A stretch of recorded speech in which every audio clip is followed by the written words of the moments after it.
I'm to interview a patient, and I'd like to give you some thumbnail sketch of what Gestalt therapy stands for. Gestalt therapy is working on an equation: awareness, equal present time, equal reality. In contrast to depth psychology, we try to get hold of the obvious, of the surface, of the situation in which we find ourselves, and to develop the emerging Gestalt strictly on the I and thou, here and now basis. Any escape into the future or the past is examined as a likely resistance against the ongoing encounter. Modern man has alienated, given up so much of his potential that his ability to cope with his existence becomes badly impoverished. My aim is this: the patient should recover his lost potential. He should integrate the conflicting polarities, understand the difference between game playing, especially the playing of verbal games, on the one hand, and of genuine, authentic, confident behavior on the other. The civil war of inner conflicts weakens the efficiency and comfort of the patient, but every bit of integration will strengthen it.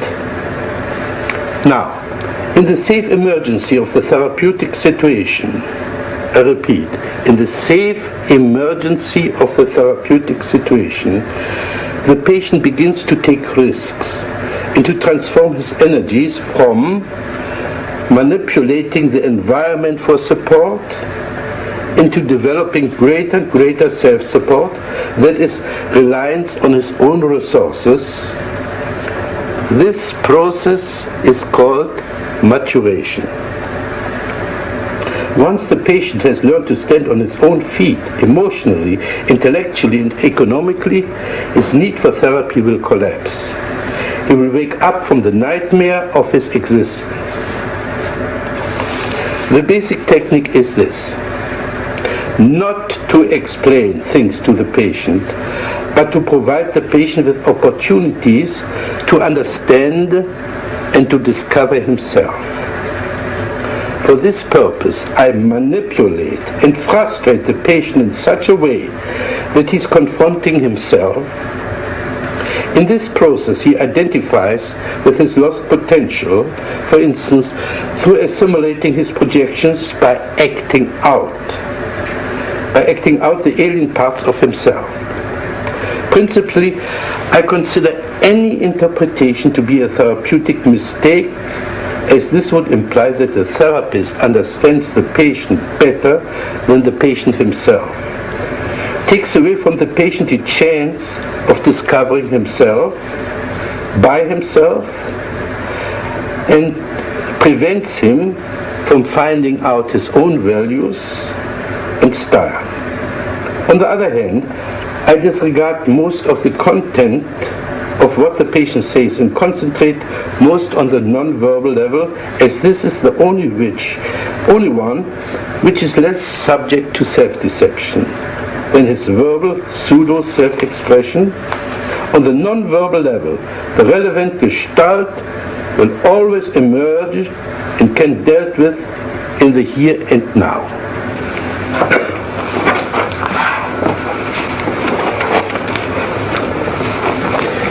We are going to have an interview for half an hour.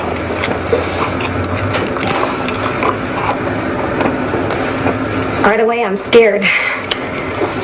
You say you're scared, but you're smiling. I don't understand how one can be scared and smile at the same time. And I'm also suspicious of you. I think you understand very well. I think you know that when I get scared, I laugh or I kid to cover up. But do you have stage fright? I don't know. I'm mostly aware of you. I'm afraid that you're going to have such a direct attack that you're going to get me in the corner, and I'm afraid of it. I want you to be more on my side. I get you in your corner, and you put your hand on your chest. Mm-hmm. Is this your corner? Well, it's like, yeah, it's like I'm afraid, you know. Where would you like to go? Can you describe the corner you like to go to? Yeah.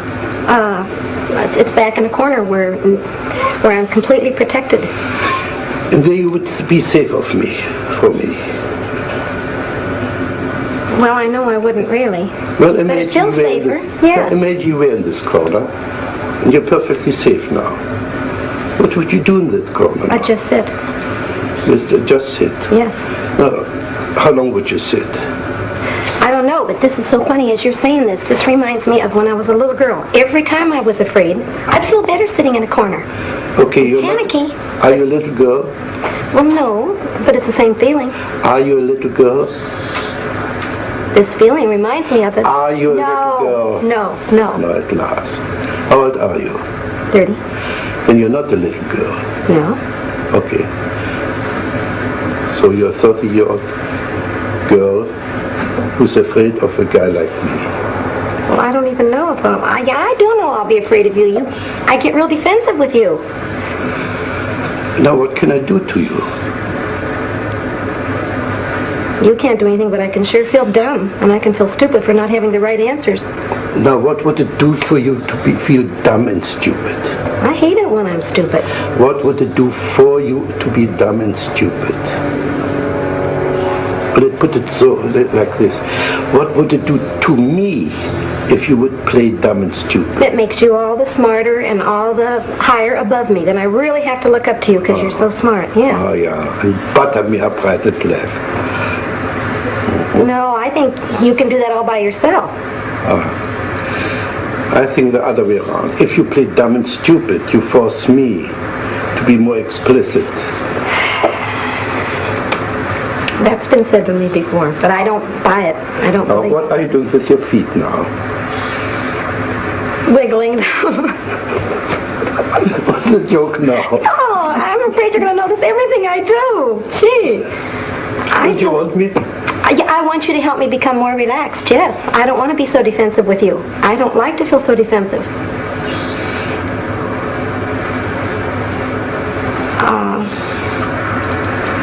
You're acting like you're treating me as if I'm stronger than I am, and I want you to protect me more and be nicer to me. Are you aware of your smile? You don't believe a word what you say. I do too, but I know you're going to pick on me for it. Sure, you're bluff, you're phony. Do you believe you're meaning that seriously? Yeah. If you say you're afraid and you laugh and you giggle and you squirm, it's phony. You put in a performance for me. Oh, I resent that very much. Can you express it? Yes, sir. I most certainly am not being phony. I will admit this. It's hard for me to show my embarrassment, and I hate to be embarrassed. But boy, I resent you calling me a phony. Just because I smile when I'm embarrassed or I'm put in a corner doesn't mean I'm being a phony. Wonderful, thank you. You didn't smile for the last minute. Well, I'm mad at you. That's right. You didn't have to cover up your anger with your smile. Now, in that moment, in that minute, you were not a phony.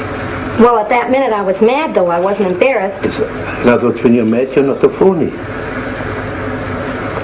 I still resent that. I'm not a phony when I'm nervous. Again. I want to get mad at you. You know what I'd like to do? I want you on my level, so I can pick on you just as much as you're picking on me. Okay, pick on me.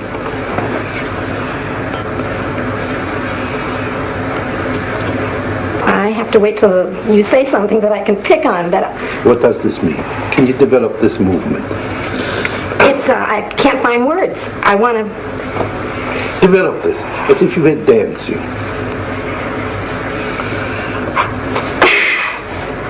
I want to start all over again with you.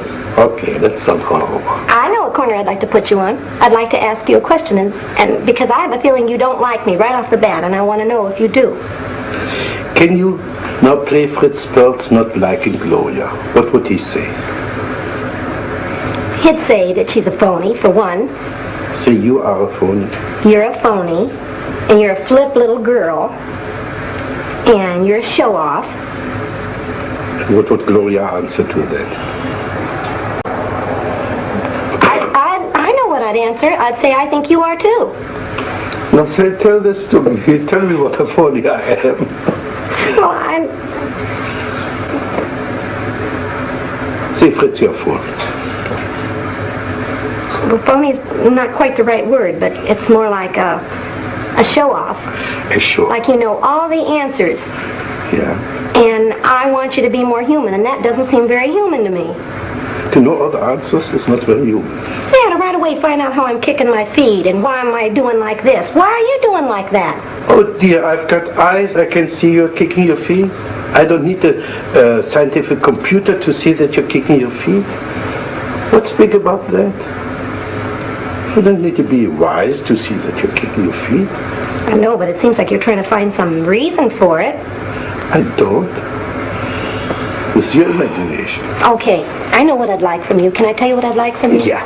I'd like you to be aware that I'm kicking my feet, and to be aware that I'm giggling when I'm really nervous, and accept it instead of putting me on the defense of having to explain it. I don't want to have to explain why I'm doing these things. Did I ask you to explain it? You said, why am I? Or what am I doing? No. Well, what am I doing, you said? That's right, kicking your feet. I didn't ask you to explain it.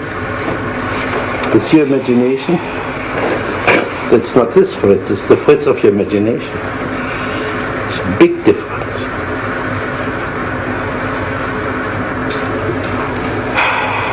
Now do this again. Again. How do you feel now? I don't know. Playing stupid. I'm not playing stupid. I don't know I the don't right know. answer. This is playing stupid.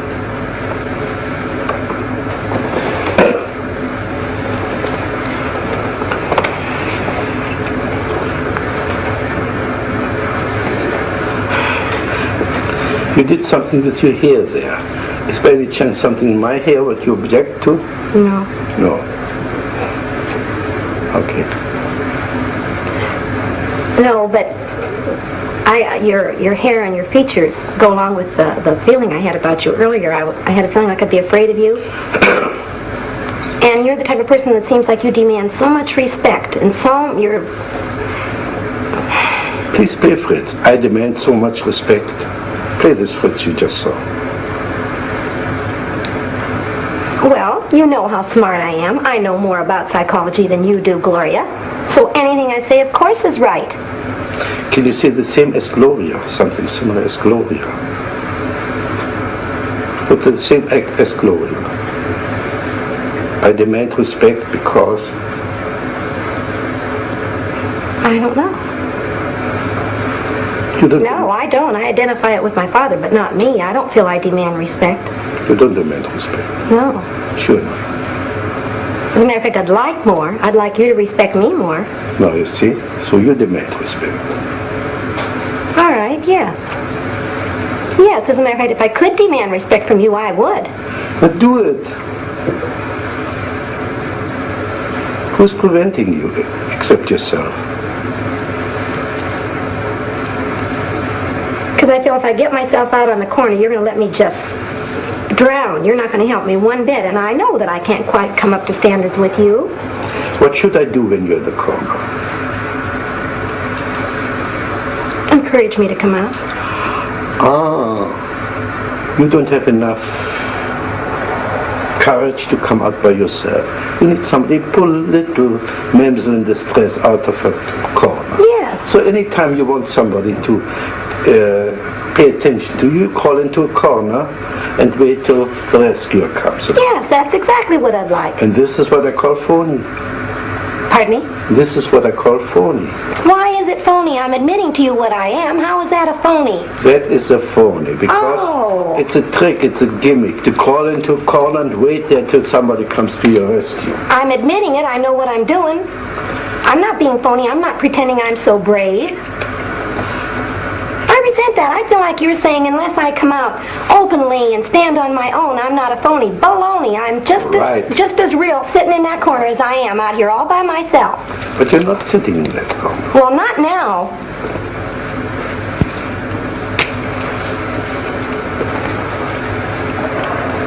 And besides that, it's like passing judgment when you call me phony. I just hate that anyway. Now we're getting somewhere. I call anybody phony who puts on an act. And if you like somebody and you want to meet this person, to go to this person, tell him, I would like to meet you, I would call not phony. But if you coyishly go into that corner, waiting to be rescued, this I call phony. This I call phony. And I still think you're judgmental. You know what, I have a feeling? You've never felt this way in your life. You feel so secure that you don't have to feel. Anybody that does something like this, you're going to pass judgment on their being a phony. Well, I resent it. Good. Now play Fritz passing judgment. You are. You're sitting up there in your Play big old Fritz. chair. I am Fritz. I pass judgment. Pass judgment on me now. I don't feel close to you at all, Dr. Perls. I feel that's phony. I feel like you're playing one big game. Right. Sure, we're playing games, but in spite of the games, I think I've touched you now and then. I think I hurt you when I called you a phony. Well, of course you did. And I think I hit a bullseye. That's why you feel hurt. I don't know. All I know is when I feel the way I feel with you right now, it's like you don't have feeling. Fine. Now, exaggerate this. What you just did. That's it. Now, talk to me like this. I can't. I want to laugh. I'd like you to be younger than me so I could really scold you. How old must I be? My age, 30. Good, I'm 30 now. Imagine I'm 30. And now you're scolding. Okay, don't be so cocksure yourself. Don't think you're so doggone smart. Don't act so proud because you've never been in the corner. I think you can be just as big a phony, parading around like you're so damn smart and you know all the answers as much as me sitting in my corner. Oh, and I like the feeling of you being younger. Yeah. I'd like to embarrass you. Yeah. Embarrass me. Well, Tell me what you wouldn't get embarrassed. You seem unaffected. Tell me, embarrass me. Tell me how old, how ugly I am. Well, you don't look old and ugly, you look distinguished. And that's all the more on your side. If you look so distinguished, then see. That's more on your side, too. Well, Gloria, can we say one thing? We had quite a good fight. No, I know. No. I don't think you're fighting with me. But I felt you came out quite a bit. Well, I'm mad at you. Wonderful. But you seem so detached. You don't even seem to care that I'm mad at you. I feel like you're not recognizing me at all, Dr. Perls. Not a bit. This is quite true. Our contact is much too superficial to be involved in caring. I care for you as far as, let's see, you're right now my client. I care for you as far as I like to, like an artist, bring something out which is hidden in you. This is as far as I care.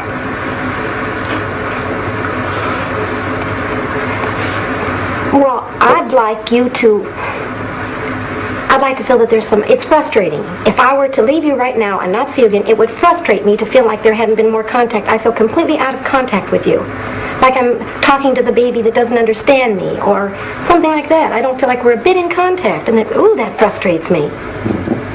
That bothers me more than being angry with you. I'd rather we were angry and fought than to have no contact. Yeah, this reminds me of when my husband and I used to fight. He sits there and he listens to me, but he's not even aware of how much I hate him and how mad I am at him. I'd rather affect you. You to really hate me or something. And I feel like you're purposely staying out of contact with me. How should I be?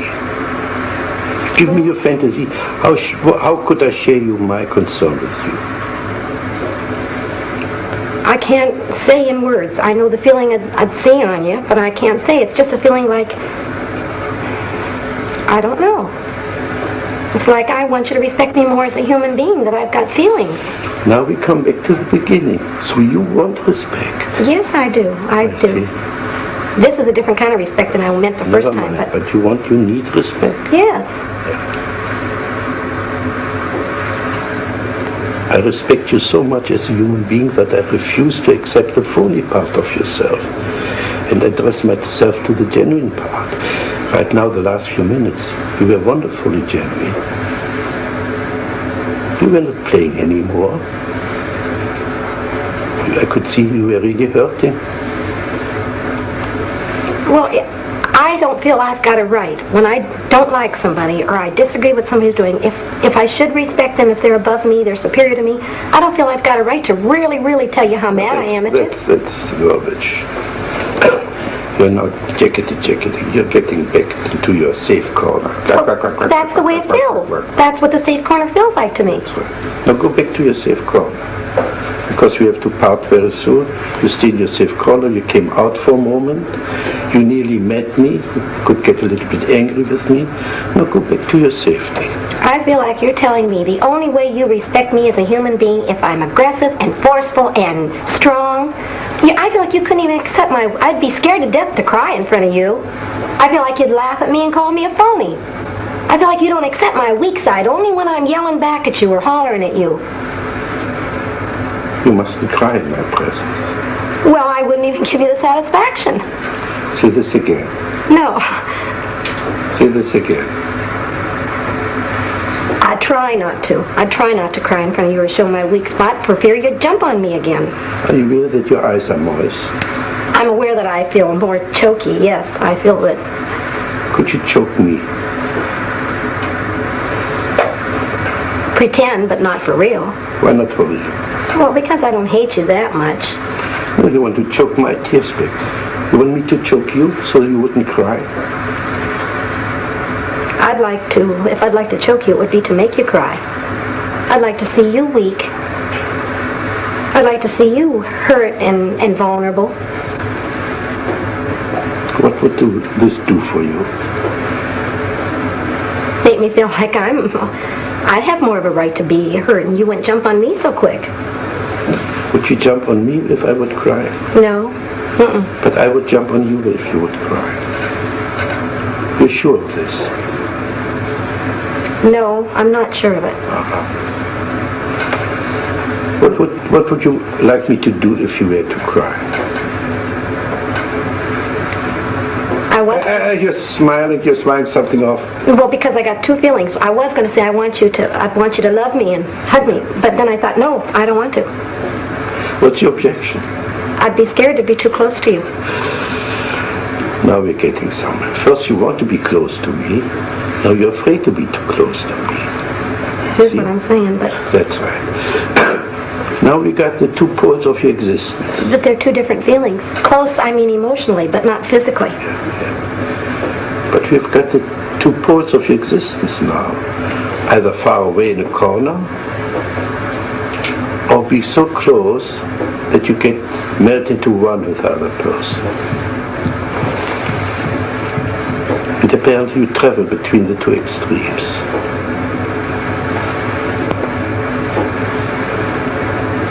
I do.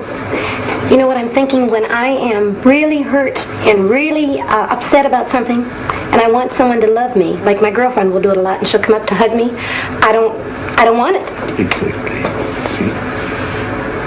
That's what I'm talking about. You cannot sustain contact. Okay, this is garbage. What are you afraid if you were too close to your girlfriend, if you let her hug you? The only thing I'm aware of is, like when I perspire, it embarrasses me that she'd feel how wet I am, and that she'd hold my body up close, and I don't know. Are you aware of your facial expression, the kind of disgust coming? Yes, I am. Do this more, please. Again. It's icky. Again. It's just icky. I can just feel what it is. I don't like it. Can you say this to me, Fritz? You're icky.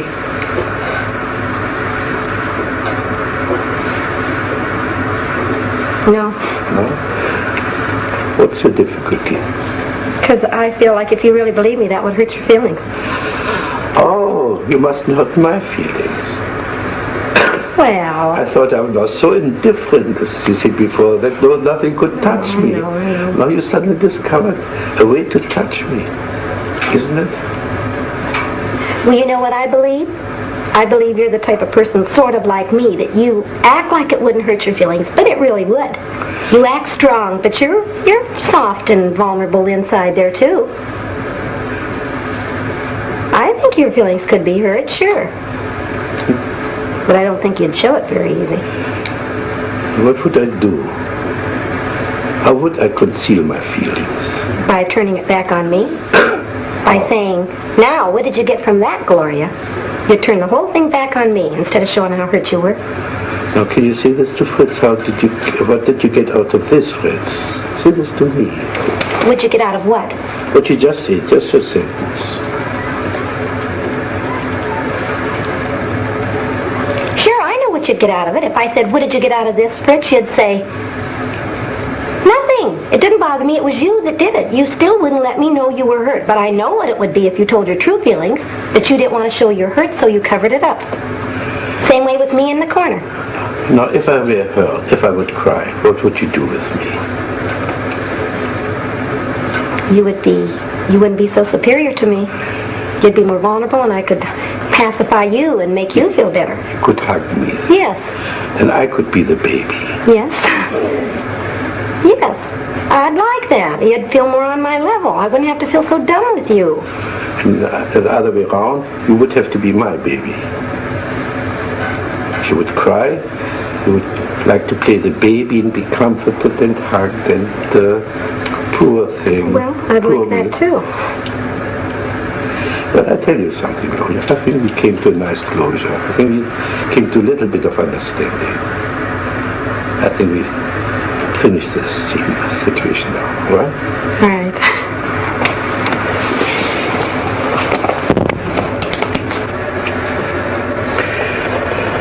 The demonstration was, in my opinion, quite successful and consistent with my theoretical outlook.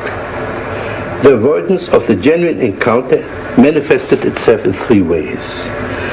The patient was first taking control by putting on a smiling, sophisticated, phony mask of oscillating between a pretense of being frightened and yet at the same time having me figured out, thus being or believing to be fully in control of the situation. Secondly, she was withdrawing by fantasizing of hiding in a corner. Thirdly, she was blocking the real encounter of melting through crying, which then would have been the real emotional meaning of this meeting. The patient was capable of identifying herself with several fantasies she had projected onto me. This was especially evident with regard to her initial denial for a need to be respected. The need for environmental support started to come out besides her need to get respected. It was verbalized in her wish to be cared for, rescued from the corner, and so on.